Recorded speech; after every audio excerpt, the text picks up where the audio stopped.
I can't lie to you, Sheriff. You're too good a man. Look over your left shoulder. Have been a disaster. Instead, Needham and his crew adapted on the fly, reusing locations, tightening the shooting schedule, and relying on practical ingenuity instead of expensive setups. The studio's lack of belief in the project ended up shaping the scrappy, fast-paced tone that fans now associate with the film's charm. Universal's skepticism turned out to be spectacularly wrong. The finished movie became the second highest-grossing film of 1977, trailing only Star Wars. It's worth pointing out just how lopsided that outcome was.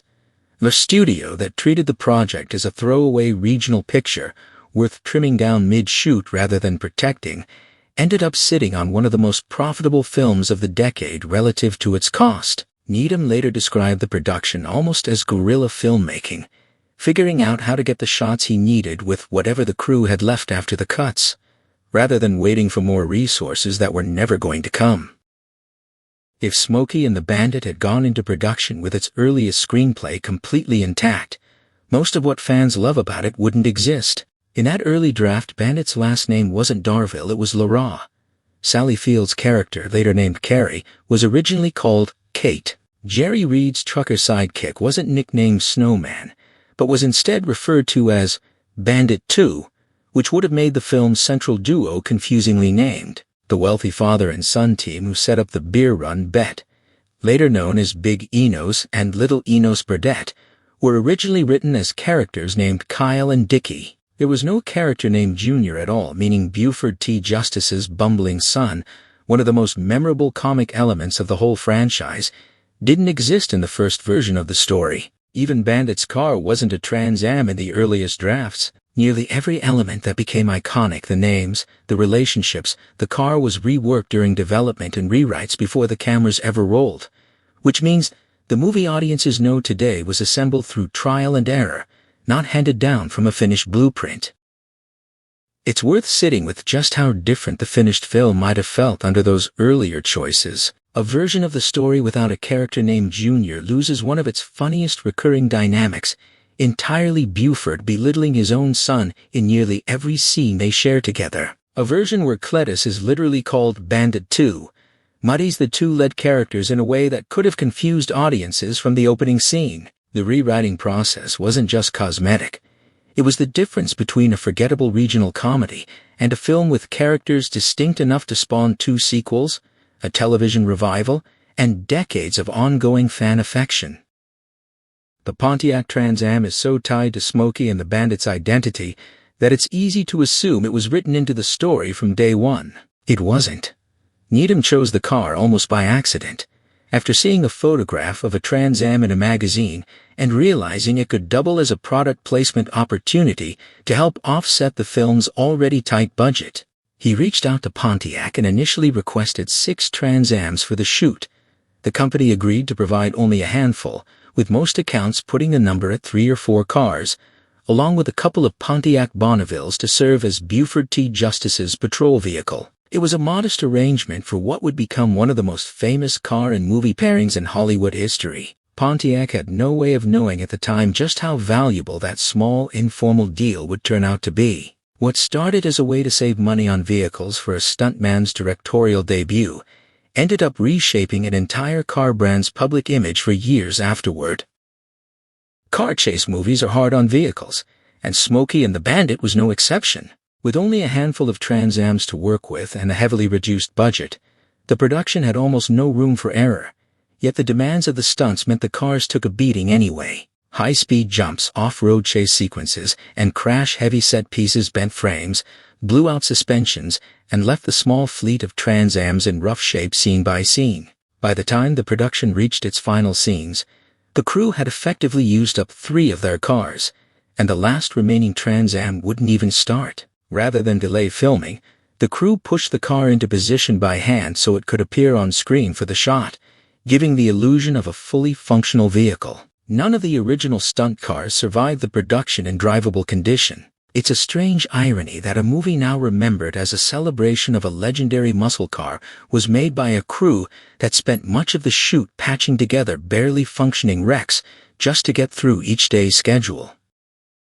The abuse wasn't limited to Bandit's Trans Am either.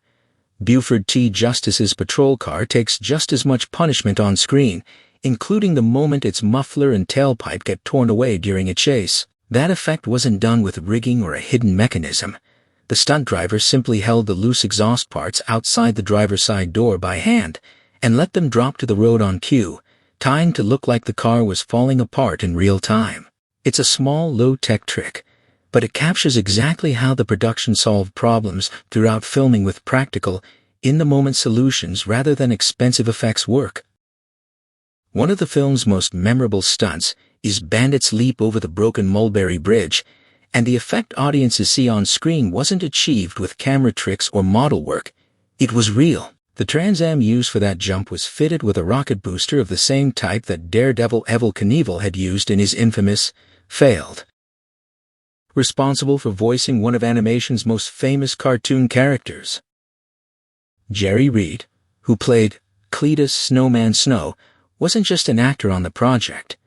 He was also a well-established country musician, and the production wanted an original song to anchor the film's soundtrack. Reed promised throughout filming that he would deliver a song, but as production wound down, he still hadn't written one. It was only at the very end of filming that he finally came through with Eastbound and Down, the fast-talking, twangy anthem that plays over the film's driving and chase sequences and has since become inseparable from the movie's identity. The song's rapid-fire, near-spoken verses match the frantic energy of the on-screen chases so well that it's hard to imagine the film without it, yet it very nearly didn't exist until the last stretch of production.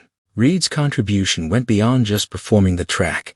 He helped shape the sound of the entire film, giving it a musical identity that reinforced its Southern trucker culture setting. What started as a vague promise turned into one of the most recognizable movie theme songs of the 1970s, written under a deadline with almost no time to spare. Part of what makes the Trans Am feel so powerful on screen is its sound, the deep, aggressive engine roar that plays every time Bandit floors it. According to reporting on the production, that sound wasn't actually recorded from the Trans Am used in filming at all. Instead, the engine noise audiences hear throughout the movie is a dubbed recording taken from a 1955 Chevrolet Custom. The production also reportedly added stickers to the engine bay to make it look more powerful than the standard configuration the cars actually came with. In other words, much of the raw, muscular sound and look associated with Bandit's Trans Am was constructed after the fact through sound editing and small cosmetic tricks, rather than captured directly from the vehicle on set. It's a reminder that even in a film built around real cars and real stunt driving, some of the most memorable sensory details, the sound that makes an audience feel the horsepower, were still assembled in post-production using whatever resources the crew had on hand, rather than pulled straight from the source. This kind of substitution wasn't unusual for the era, but it's a detail most fans never think to question, simply because the illusion works so well. Watching the film, there's no reason to doubt that the deep growl accompanying every burnout and highway pass is coming straight from the Trans Am's own engine bay. The fact that it isn't doesn't make the car any less central to the film's identity. If anything, it shows how much craft went into making a modest, budget-limited production feel bigger and more powerful than the resources actually allowed.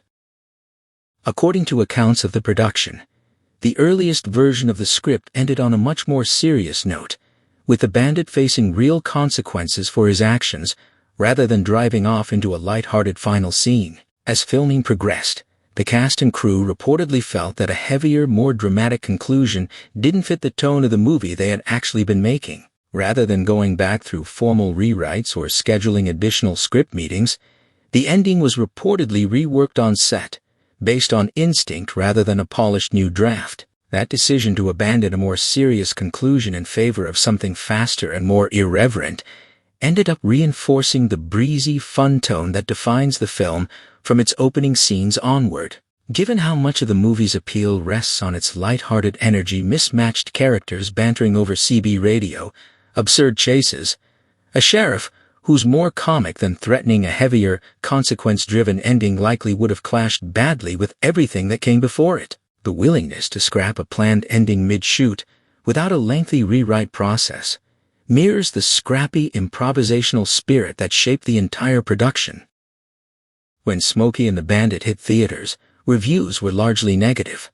Roger Ebert gave the film 2 stars, and many other critics at the time dismissed it as broad, disposable entertainment without much substance. On paper, that kind of critical reception might have doomed a smaller film with a shaky studio budget behind it. Instead, audiences turned out in massive numbers. The film went on to gross well over $100 million, eventually landing around $126 million domestically against a budget of roughly $4.3 million, making it the second highest grossing movie of the year, trailing only Star Wars, and outperforming heavily acclaimed films like Close Encounters of the Third Kind and Annie Hall at the box office. For a studio that had shown so little confidence in the project that it cut the budget mid-shoot, that box office outcome was a stunning reversal.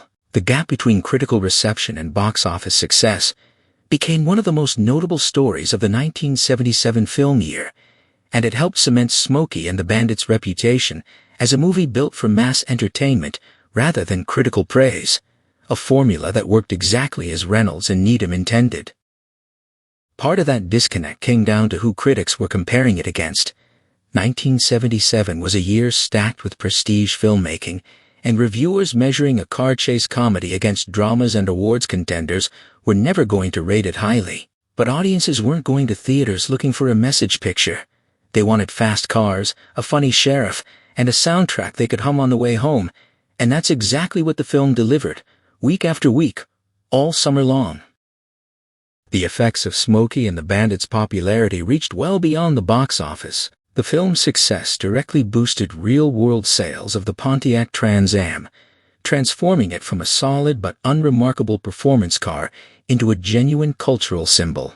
Pontiac's Trans Am sales climbed sharply in the years following the film's release, moving from roughly 68,000 units in 1977 to more than 93,000 the following year, and passing 117,000 not long after that, a dramatic jump that industry observers directly tied to the car's newfound movie star status. The film's cultural footprint didn't stop with car sales either.